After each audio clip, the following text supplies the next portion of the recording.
একটি বিপদগামী রক্ষী বাহিনীর ছেলেরা যাদেরকে একটি দল তাদের হাতিয়ার হিসেবে ব্যবহার করার জন্য ছাত্রদের থেকে রক্ষী বাহিনীকে ঢুকে আবার মার্চ করে আর্মিতে নিয়ে গেছিল।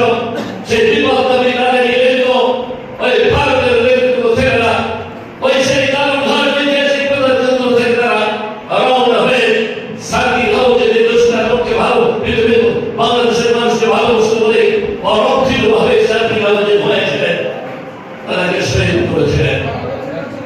সবাই ভেবেছিল শহীদ রাষ্ট্রপতি জিয়াউর রহমান সাহেবের রাজনীতি উন্নয়ন স্তব্ধ হয়ে যাবে।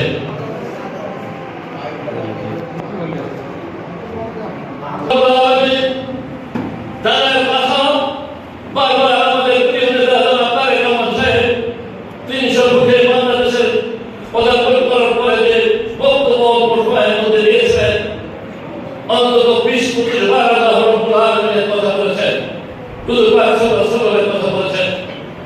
বিধান তার এই দৃঢ়তা ছিল ইমানের উপরে, যার কথা তো মহান পার্লামেন্টের মধ্যে দাঁড়িয়ে বর্তমান পানি সম্পদ মন্ত্রী একসময় ঢাকা বিশ্ববিদ্যালয়ের বিবি ছাত্র দলের জনাব শহীদুদ্দিন চৌধুরী বলেছিল তারেক রহমান বাংলাদেশে আসবে এবং অচল বাংলাদেশ সফল হবে। সেই কথাই জেনে গেল ওই স্পিকারের সামনে দাঁড়িয়ে বলেছিল যে জিয়াউর রহমানের যুগ থেকে তারেক রহমান বাংলাদেশে আসবে এবং তিনি বাংলাদেশে আসবে, তারপর দিন থেকে অচল বাংলাদেশ সফল হবে। সেইটাই আমরা পূরণ করেছেন। এটা জিয়াউর রহমান সাহেবের বিরোধের কারণে শুধু তাই নয়, আপনারা জানেন 9 বছর পার্শ্ববর্তী রাষ্ট্র এবং পশ্চিমা বিশ্বের রাজনীতিরা ষড়যন্ত্র করে ক্যান্টনমেন্ট থেকে এনে স্বৈর শাসককে বসিয়ে বিএনপি 9 বছর দাবিয়ে রেখে দিল। তারপরে 1986 সালে ভগবত সাহেব আমাদের প্রতিনিধি হিসেবে সাংবাদিক বসে আছে, তার সামনে রেখে বলতেছি ভগবত সাহেব আওয়ামী লীগের শেখ হাসিনা এবং আমাদের বেগম খালেদা চট্টগ্রামের লাল দিকের ময়দানে 3 জন হাত তুলে বলে বাংলাদেশের তৎকালীন যত মানুষের উদ্দেশ্য করে সফল করেছিলেন গণতন্ত্রকে ফিরিয়ে আনার জন্য আমরা 3 জন অঙ্গীকার করছি এই শৈল শাসনের অধীনে আমরা নির্বাচনে যাব না। কিন্তু ওই রাষ্ট্রপতি জিয়াউর রহমানের সুযোগ উত্তরসূরি বেগম খালেদা জিয়া তারা ইমানি শক্তি বলিয়ান হয়ে তিনি লোকবসত হয়ে বলেছিলেন আমি আমার অঙ্গীকার ভঙ্গ করবো না, আমি জানি আমি রিলেশন করে রাষ্ট্রের ক্ষমতায় যাবো, তাও আমি ওই নির্বাচনে যাব না। সেদিন গিয়েছিল জামাত ইসলাম, পেয়েছিল মাত্র 10টা আসন। সেদিন গিয়েছিল আওয়ামী লীগ, পেয়েছিল মাত্র 88টা 98টা আসন।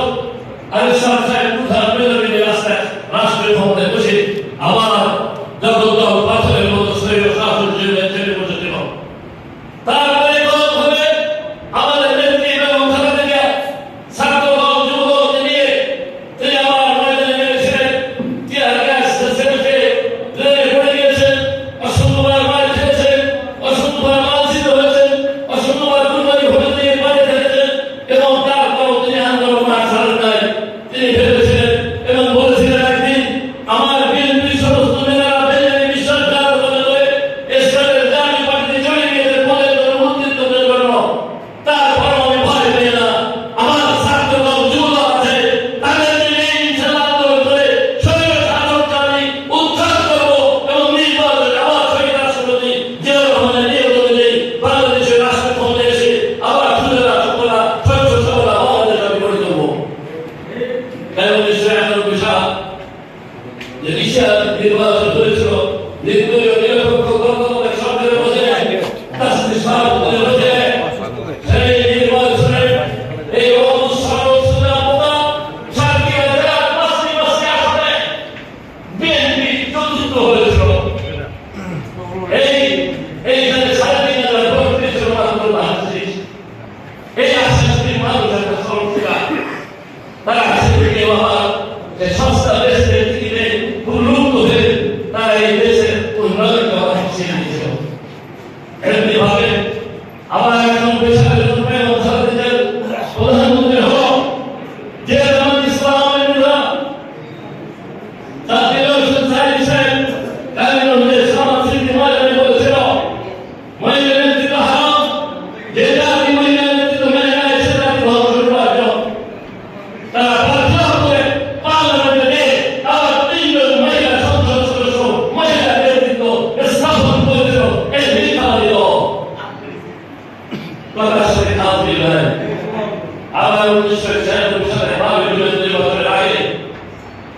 18টি বিএনপির কাছে সমস্ত উন্নয়ন নিয়েছিল, 18টি মাত্র সদস্য হওয়ার পরে 11 সালে সমস্ত সমন্বিত সবকিছু ছিল বিশ্বাসঘাতকতা করে মাত্র 96 মাসে 2 বছর আগে তারা আওয়ামী লীগের সাথে এবং জাতীয় পার্টির সাথে বিশ্বে ওই বিন্দু রোডে হাসিনা করে বসে নিজ নকশা করে আপনার একত্রিতভাবে বিএনপির বিরুদ্ধে আন্দোলন করে বিএনপির সাথে হাসিনা ক্ষমতায় আসতে পারে। তাই নিজ নকশা করেছিল এই জামাত ইসলাম, যে জামাত ইসলামকে শেখ মুজিবুর রহমান অবশ্যই তাদের নিষিদ্ধ করে দিয়েছিল, আর কেউ সমস্যা ক্ষমতায় এসে তাদের রাজনীতি করার অধিকার দিয়েছিল। তারপরে কি হলো? সেই 96 জুনে শেখ হাসিনা ক্ষমতায় গেল, কিন্তু আল্লাহ রহমতে বাংলাদেশ এশিয়া মহাদেশের ইতিহাস এত ষড়যন্ত্রের পরও বাংলাদেশ জাতীয়তাবাদী দলের ধানের 118টা আসনে আমরা বিরোধী দলে বসেছিল।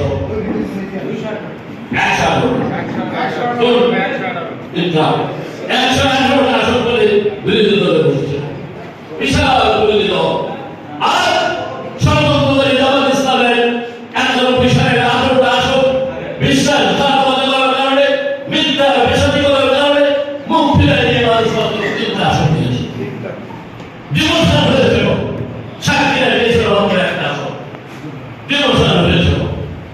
আবার তারা দেশের দিকে কথা বলে, আবার মিথ্যা বেসাদি, আবার তারা জেগে উঠে মানুষকে বুঝাইছিল আমরা রাষ্ট্র ক্ষমতায় যাচ্ছি, আমরা সব ত্যাগ করবো।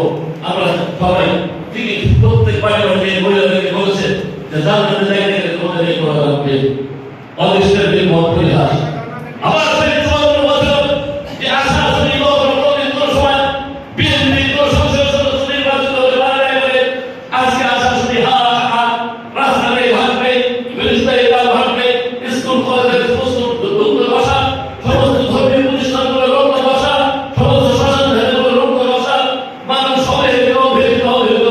আবার তাদের প্ররোচনায় মিথ্যা প্ররোচনার মধ্য দিয়ে আবার তারা আবার ষড়যন্ত্র করে টাকা শহীদুল্লাহকে টাকা দিয়ে আবার তার জেলে চলে গিয়েছিল। মিথ্যা একজন মানুষের নাম দিয়ে আমরা 1% নাম দিয়ে স্বতন্ত্র প্রার্থী হওয়ার জন্য তখন দেখা গেল পাইকানার একটা মৃত্যু মানুষের নাম দিয়ে মিথ্যা সই করে দিয়েছে বলে তারা একটা রিজেক্ট হয়ে গেছিল। যখন দেখল রিজেক্ট হয়ে গেছে, কাজে সম্মিলিত হিন্দুদের, আওয়ামী লীগ এবং বিএনপি ভোট পেয়ে বিপুল ভোটে জিতবে, তখন ওই ষড়যন্ত্রকারী জামাত ইসলাম তাদের উচিত শিশির মনিরকে দিয়ে তারা বহু টাকা খরচ করে ঘুষ দিয়ে আবার সেই অবৈধ সেইটা বৈধ করে নিয়ে আসলো। আবার যখন কৃষি অফিস ভালো করলো, তিনি ইনসাফি, তিনি বাধ্য হয়ে যাবেন টাকা সই করানো। ওই ডিসি যাকে দেবেন এই ডিসি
ওনারা পদক্ষেপ দেন নাই, দিয়ে দিয়েছেন প্রধানমন্ত্রীর মিটিং থেকে খালি সুযোগে ডাকে আমাদের নিয়ে সালাম দিয়ে এরকম আপনার শিরোপ দিতেন 1,10,000 হিন্দু ভোট আপনার দেওয়া বোঝায় তো শান্তি না বলতে আমাদের দেশে বিপদ আছে, কিন্তু আপনার বিরুদ্ধে ষড়যন্ত্র চলতেছে, আপনি সজাগ হয়ে যান।